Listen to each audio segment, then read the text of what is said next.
తెలంగాణలో బీజేపీకి మంచి ఫలితాలు రాబోతున్నాయని కేంద్ర మంత్రి కిషన్ రెడ్డి అన్నారు. రిజర్వేషన్లపై కాంగ్రెస్ నేతలవన్నీ అసత్యాలని, సీఎం రేవంత్ రెడ్డి తమపై దుష్ప్రచారం చేసిన ప్రజలు తమను విశ్వసించారని తెలిపారు. మజ్లిస్ తీరు బీజేపీకి అనుకూలంగా మారిందని కిషన్ రెడ్డి అన్నారు. బీఆర్ఎస్ ఒకటనే నినాదంతో కాంగ్రెస్ పార్టీ బీజేపీని వెనుకకు నెట్టేసి ఆ రోజు అధికారంలోకి వచ్చింది.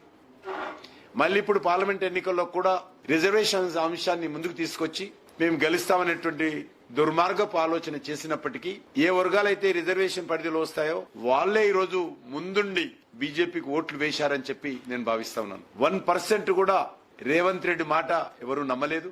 ఆయన నవ్వుల పాలయ్యాడు. ఆయన మాటలు విని ప్రజలు నవ్వుకున్నారు. ఒక విచిత్రంగా ఆయన మాటలను ప్రజలు మరి ఈరోజు విన్నారని ఈ సందర్భంగా మనం చేస్తున్నాం. ఎంతసేపు ఆయన ఏవైతే గ్యారంటీలు ఇచ్చాడో శాసనసభ ఎన్నికల్లో దాని గురించి మాట్లాడలేదు. అందులో ఒకే ఒకటి 2 లక్షల రుణమాఫీ డిసెంబర్ 9న అమలు చేస్తానన్నటువంటి మహానుభావుడు, మా సోనియమ్మ జన్మదినం అమలు చేస్తానన్నటువంటి మహానుభావుడు దాన్ని ఆగస్టుకు వాయిదా వేసి మిగతా అంశాలు మాట్లాడకుండా ఒక దిక్కేమో మరి ఆయన ఇచ్చినటువంటి హామీలు అమలు చేయకుండా బీజేపీ మీద బురద జల్లేటువంటి ప్రయత్నము, నా పాలనకు పరీక్ష అనే విధంగా ఆయన పాలనే మొదలు పెట్టలే. ఆయన ఇంతవరకు పాలనే మొదలు పెట్టకుండా నా పాలనకు పరీక్ష అన్నాడు. కాబట్టి రేపు ఫలితాలు వచ్చిన తర్వాత ఆయన ఏం